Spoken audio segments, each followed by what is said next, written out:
होइन म कसको लागि टिफिन लिएर जाँदैछु त हेलो एन्ड नमस्ते साथीहरू के गर्नुहुन्छ तपाईँहरू म चाहिँ टक्क पारेर बाबालाई खानासाना ढिक्क पारिदिन्छु त्यसपछि आफ्नो बसन्ती निकालिओरि हो अनि बसन्ती निकालिसकेपछि यसो हेरेँ बसन्तीलाई त्यसपछि आफ्नो स्कुलको ड्रेस भनेको ट्र्याक सुट हो ट्र्याक सुट लगाइओरि अब बसन्तीमा यसो निहालेको त राम्रो देखियो त्यसै अब पनि हेरेँ अनि ऐना सैना हेरिसकेपछि अब आफ्नो बसन्तीमा चढेर टक्क जाँदैछु हाम्रो बाटो पुरै हिलो छ नि त हाम्रो बालेन सरकारले अब के गर्दै लागि आयो भर्खर त आएको अब यतातिर भिडियो सिडियो यो भिडियो चाहिँ बालेन सरकारसम्म पुगोस् होइन यस्तो बाटो छ त्यसो एकैछिन म आफ्नो गाउँको डेटिङ स्पोट यहाँ चाहिँ तपाईँलाई खरायोदेखि लिएर स्यालदेखि लिएर मान्छे सबै भेटिन्छ राति आउनुभयो भने हो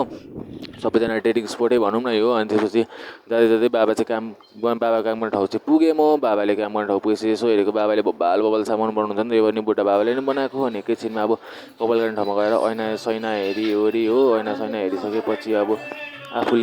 आफू बस्ने आफ्नो अड्डा त जानै पऱ्यो आफू जाने अड्डा पनि पुग्यो एकैछिनमा होइन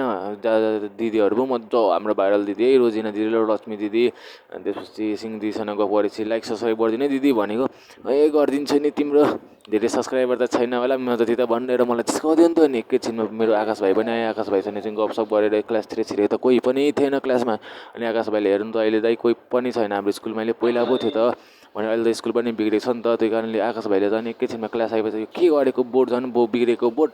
झन् बिगारेको भित्र नै छिराइदियो त्यसको बोर्ड अनि एकैछिनमा पढिसक्योओरि हामी म चाहिँ घरतिर लागिसकेपछि अब यसो ऐना सैना हेरेको त बित्थारमा यो लुगा लगाएछु अब लुगा सुगा चेन्ज गर्छु आजको लागि चाहिँ यति नै बाई बाई साथीहरू लाइक